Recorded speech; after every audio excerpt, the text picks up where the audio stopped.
Express news में आपका स्वागत है। चैनल को सब्सक्राइब कर बेल आइकन प्रेस करें। वीडियो को लाइक एवं शेयर कर कमेंट्स बॉक्स में अपनी राय जरूर दें। आज हम बात कर रहे हैं अमेरिका और इजराइल के बारे में। इजराइल और अमेरिका के बीच में क्या मैच फिक्स था? सब कुछ पहले से ही तय था?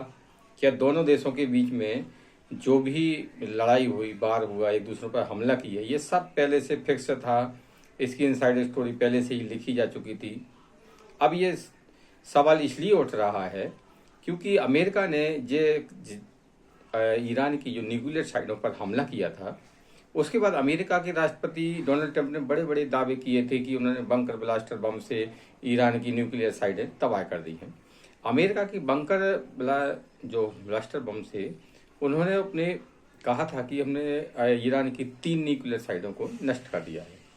लेकिन अब जो सैटेलाइट फोटो आ रही हैं, अमेरिका मीडिया की जो रिपोर्ट आ रही है, उससे अब ये बात साफ हो गई है कि ये मैच पूरा फिक्स था और दोनों को ही इस बात की जानकारी थी, यानी कि अमेरिका और ईरान को इस बात की जानकारी थी कि हमला होने वाला है।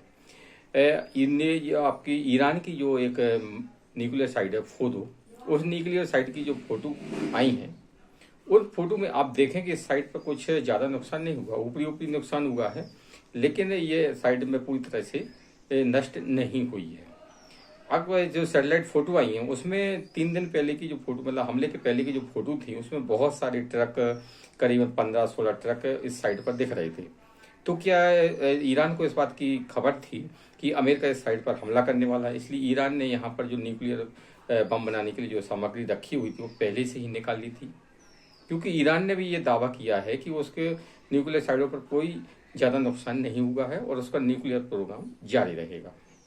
और अमेरिका की जो मीडिया है उसकी रिपोर्ट भी यही कह रही है कि अमेरिका ने जो ईरान की न्यूक्लियर साइटों पर हमला किया था, उसमें कोई ज़्यादा नुकसान नज़र नहीं आ रहा है और ज़्यादा नुकसान नहीं, ऊपरी जो नुकसान हुआ है वो नज़र आ रहा है। और इससे ईरान का न्यूक्लियर कार्यक्रम भी बंद हो जाएगा, ऐसा कोई भी जानकारी नहीं है। लेकिन अमेरिका के राष्ट्रपति डोनाल्ड ट्रंप तो अपने बड़बोलेपन के लिए जाने जाते हैं। वो जल्दीबाजी में क्या बोल दें, कब बोल दें, वो कोई नहीं जानता है। इसी तरह उन्होंने घोषणा कर दी कि ईरान और इजराइल के बीच में वो सीज फायर हो गया है। इसके बाद भी ईरान और इजराइल ने एक दूसरे पर हमला किए, फिर बाद में दोनों देशों के बीच में सीज फायर हुआ। ईरान का भी स्टेटमेंट आया था कि ऐसा कोई सीज फायर नहीं हुआ है। लेकिन राष्ट्रपति डोनाल्ड ट्रंप ने तो श्रेय लेने के लिए इतनी ज़्यादा उतावले रहते हैं कि वे तुरंत ही, अगर बातचीत पूरी भी ना हो या कोई वो काम पूरा भी ना हो, वो उसके पहले ही वो एक्सपर्ट ट्वीट कर देते हैं। ऐसे ही उन्होंने भारत और पाकिस्तान के मामले में किया था। उसमें भी उन्होंने श्रेय लेने की कोशिश की। भारत और पाकिस्तान के बीच में ऑपरेशन सिंदूर के बाद में जो जंग शुरू हुई थी, कि उन्होंने उस सीएसफायर कराया है, जबकि उनमें उसका कोई रोल डोनाल्ड ट्रंप का नहीं था। तो अब ईरान ने जो अमेरिका के ठिकानों पर हमला किया है, जैसे अमेरिका के जो कई देशों में ठिकाने हैं, आपके ये कुवैत है और भी कई देश हैं जो कि ईरान के आसपास में हैं, उस पर जब ईरान ने अटैक किया, ये मिसाइलों से अटैक किया, तो उसकी जानकारी भी अमेरिका को थी। डोनाल्ड ट्रंप ने अपने बयान में खुद कहा था कि ईरान ने उस हमले के पहले उसको जानकारी दे दी थी। इसी से अब ये सवाल उठने लगा है कि अमेरिका और ईरान के बीच में मैच फिक्स था।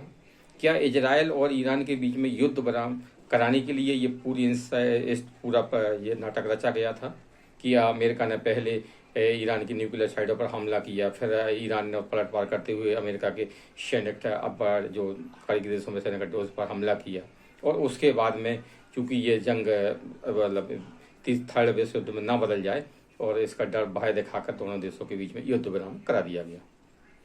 लगता तो ऐसा ही है कि पूरी प्लानिंग के साथ में भी ऐसे ही हुआ था।